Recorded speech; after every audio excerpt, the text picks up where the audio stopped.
ಕೋಟೆ ವಾಸಗೆ ಸಿದ್ಧ ಕುಲದ ಯೋಗಿಗೆ ತೆಕ್ಕಲ ಕೋಟೆ ವಾಸಗೆ ಮುತ್ತಿನಾರತಿ ಮಹಾಮಂಗಳಾರತಿ ಮುತ್ತಿನಾರತಿ ಮಹಾಮಂಗಳಾರತಿ.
ಕೋಟೆ ವಾಸಗೆ ಕಾಡ ಸಿದ್ದೇಶ್ವರನಿಗೆ ತೆಕ್ಕಲ ಕೋಟೆ ವಾಸಗೆ ಕಾಡ ಸಿದ್ದೇಶ್ವರನಿಗೆ ಮುತ್ತಿನಾರತಿ ಮಹಾಮಂಗಳಾರತಿ.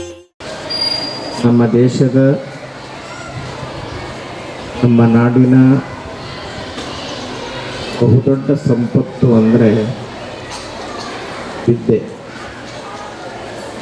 ಅಂತಹ ವಿದ್ಯೆಯನ್ನು ಮಕ್ಕಳು ಪಡೆದುಕೊಂಡು ಜೀವನದಲ್ಲಿ ಜ್ಞಾನಿಗಳಾಗಿ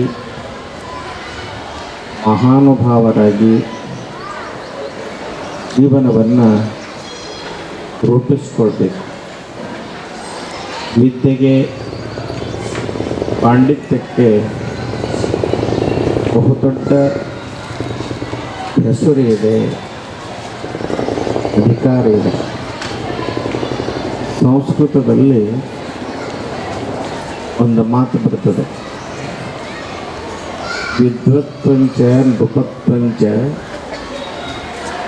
ನೈಜತೂರ್ಯಂ ಕದಾಚನ.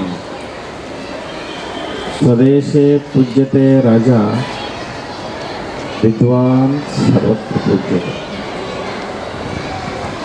ಕವಿ ಈ ಸುಭಾಷಿತದಲ್ಲಿ ಏನು ಹೇಳ್ತಾನ ಅಂದರೆ,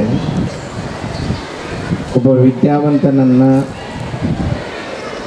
ಒಬ್ಬ ಪಾಂಡಿತ್ಯವಂತನನ್ನು ರಾಜನಿಗೆ ಹೋಲಿಸಿ ಮಾತನ್ನು ಬರೀತಾನೆ. ರಾಜ ಆದರೆ, ಅಧಿಕಾರಿ ಆದರೆ ತನ್ನ ಪ್ರಾಂತದಲ್ಲಿ, ತನ್ನ ಭಾಗದಲ್ಲಿ ಗೌರವ ಮನ್ನಣೆಯನ್ನು ಪಡೆದುಕೊಳ್ಬಹುದು. ವಿದ್ಯಾವಂತನಾದರೆ, ಪಾಂಡಿತ್ಯವಂತನಾದರೆ ಅವನು ತನ್ನ ಪ್ರಾಂತದಲ್ಲಿ ಅಷ್ಟೇ ಅಲ್ಲ, ದೇಶ ವಿದೇಶಗಳಲ್ಲಿ ಗೌರವ ಮನ್ನಣೆ ಸಿಗುತ್ತದೆ. ಅದು ಯಾರಿಗೆ ಅಂತಂದರೆ ವಿದ್ಯಾವಂತರಿಗೆ ಮಾತ್ರ ಅನ್ನುವಂಥದ್ದನ್ನು ತಿಳ್ಕೊಂಡು ಬರ್ತಾನೆ. ಹಾಗಾಗಿ ಮಕ್ಕಳು ಚೆನ್ನಾಗಿ ಓದಬೇಕು, ಚೆನ್ನಾಗಿ ಬರೀಬೇಕು. ಏನು ಶಿಕ್ಷಕರು ತಮಗೆ ಮನೆಗೆಲಸವನ್ನು, ಹೋಮ್ವರ್ಕನ್ನು ಕೊಟ್ಟಿರ್ತಾರೆ, ಪ್ರತಿದಿನ ಮಾಡಬೇಕು. ಅಂದಾಗ ಮಾತ್ರ ನಾವು ಬೆಳೀಲಿಕ್ಕೆ ಸಾಧ್ಯತೆ ಆಗ್ತದೆ. ವಿದ್ಯೆಗೆ ಅಷ್ಟೊಂದು ಮಹತ್ವಪೂರ್ಣವಾಗಿರ್ತಕ್ಕಂಥ ಶಕ್ತಿ ಇದೆ. ಎಲ್ಲಿ ಸರಸ್ವತಿ ಇರ್ತಾಳೆ ತಾನೇ ಲಕ್ಷ್ಮಿ ಬರ್ತಾಳೆ, ಎಲ್ಲಿ ಲಕ್ಷ್ಮಿ ಇರ್ತಾಳೆ ಅಲ್ಲಿ ಅನ್ನಪೂರ್ಣೇಶ್ವರಿ ಬರ್ತಾಳೆ.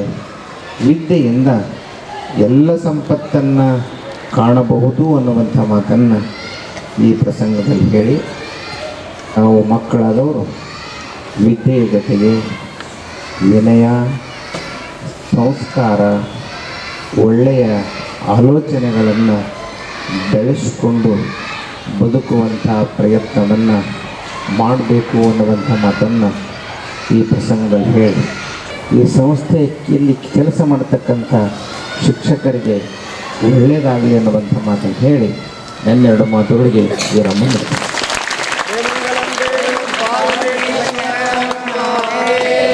सिद्धेश्वर महाराज की, वीर शरणर महाराज की, शांत वीर शरणर महाराज की, मंगलम जय नमः पार्वतीपति शिव हर हर महादेव. लिंगाष्टकमिदं पुण्यं यः पठेत् शिवसन्निधौ शिवलोकमवाप्नोति